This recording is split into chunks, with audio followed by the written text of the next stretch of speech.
इस खबर के एजुकेशन पार्टनर हैं well founded higher secondary school, किला गेट रोड, ग्वालियर। नंदीश्वर बैल सांड का वर्तमान में क्या उपयोग है? गोलपाड़ा बालाजी हनुमान मंदिर के सेवक जगबीर दास ने भारत सरकार एवं हिंदू संगठनों के प्रमुखों से यह सवाल पूछा है। सेवक जगबीर दास का कहना है कि वर्तमान में गाय के बछड़े का कोई उपयोग नहीं रह गया है। इनका उपयोग बकरों की तरह, मुर्गों की तरह इंसान के भरण पोषण के लिए हो रहा है, जो धार्मिक तौर से, आध्यात्मिक तौर से असहनीय है। उत्पत्तिकर्ता, पालनकर्ता, संहारकर्ता शिवजी के वाहन के रूप में नंदीश्वर को पूजा जाता है। हलधर द्वापर में बलदाऊ बलराम को हलधर कहा गया है और हल हमेशा बैल से चलता है। कभी भारत की राजनीति में गाय बछड़ा, दो बैलों की जोड़ी चुनाव चिन्ह था। आज कुछ ही वर्षों के अंतर में आधुनिकता, वैज्ञानिकता इतनी बढ़ गई है कि उन्होंने बैलों के उपयोग का पूरी तरह अस्तित्व समाप्त कर दिया है। सामान्य घर में कोई लड़का बड़ा होकर कार्य नहीं करता है तो घर में उस पर व्यंग किया जाता है कि तुम सांड हो रहे हो, कुछ करते धरते नहीं, मुफ्त की खाते हो। तो जब इंसान को अपने बच्चे को मुफ्त की खिलाने में परेशानी महसूस करता है तो सरकार गोवंश, बछड़ा, बैल, सांड को कब तक और कैसे पालेगी और खिलाएगी और उनको कहाँ रखा जाएगा? आए दिन देखने में आ रहा है कि बैलों, बछड़ों की टोली खेतों में नुकसान कर रही है। सड़कों पर सड़क घेरकर बैठ जाते हैं। एक्सीडेंट बढ़ रहे हैं। कुल मिलाकर गोवंश बैलों का कोई उपयोग नहीं रह गया है। तब उनके कटने के अलावा कोई उपाय नहीं बचा है, जिससे पृथ्वी चित्कार कर रही है।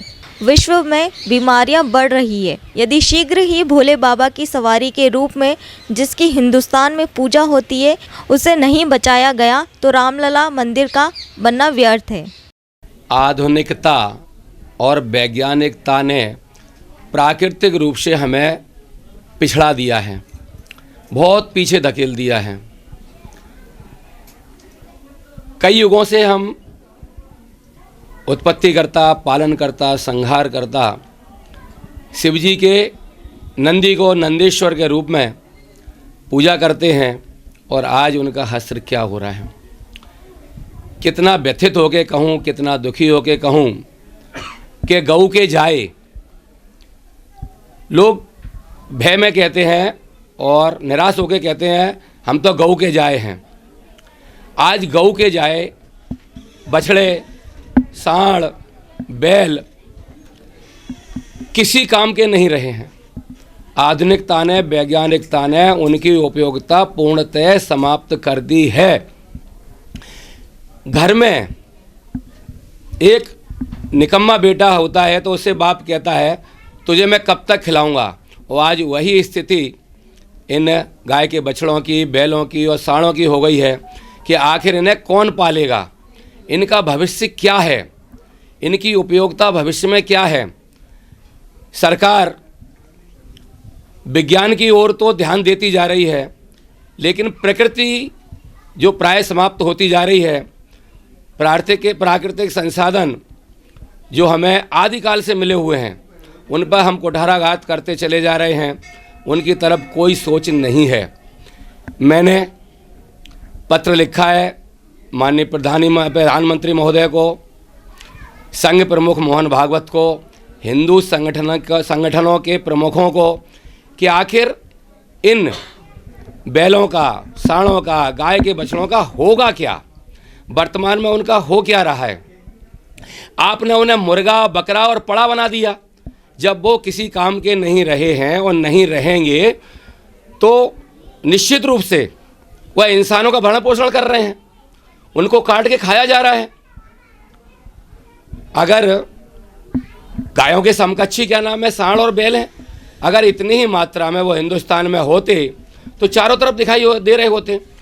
और सड़क पर निकल जाओ, आप हाईवे पर निकल जाओ, झुंड के झुंड आपको मिल जाएंगे, जो खेती को भी परेशान कर रहे हैं।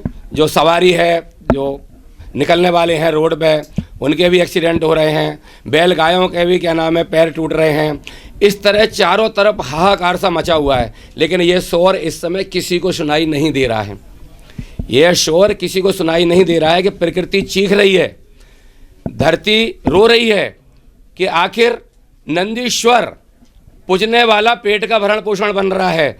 हमारे पास क्या नहीं है खाने के लिए, लेकिन हाँक के एक प्रदेश से दूसरे प्रदेश में ले जाया जा रहा है और वहाँ काट के इनको खाया जा रहा है। तो मेरी प्रार्थना, मांग, निवेदन, जो जिम्मेदार हैं, राष्ट्र के जिम्मेदार लोग, इस ओर ध्यान दें और सबसे पहले मेरे इस सवाल का जवाब दें कि वर्तमान में इनका क्या उपयोग है और भविष्य में इनका क्या उपयोग होगा। आप रामलला की मूर्ति विराजमान करने जा रहे हैं, उसका शिलान्यास भी हो चुका है और मेरे इस मंदिर में प्रतिदिन अनिश्चितकालीन 4 मई से हवन यज्ञ चल रहा है। क्या अयोध्या के रामलला के भव्य मंदिर निर्माण में किसी तरह की बाधा ना आए। जब इस तरह के कार्य हम करने जा रहे हैं, क्यों याद कर रहे हैं आप त्रेता युग के राम को, क्यों मंदिर बना रहे हैं? जब आप नंदीश्वर के जान नहीं बचा सकते, उनको काट के खाने के लिए मजबूर कर दिया है, तो आप क्या संदेश देना चाहते हैं? इसलिए रामलला की मूर्ति विराजने से पहले, जो यहाँ पूर्ण आहुति होगी, उससे पहले इन सवालों के जवाब भारत की सरकार को आज नहीं कल देना ही पड़ेंगे।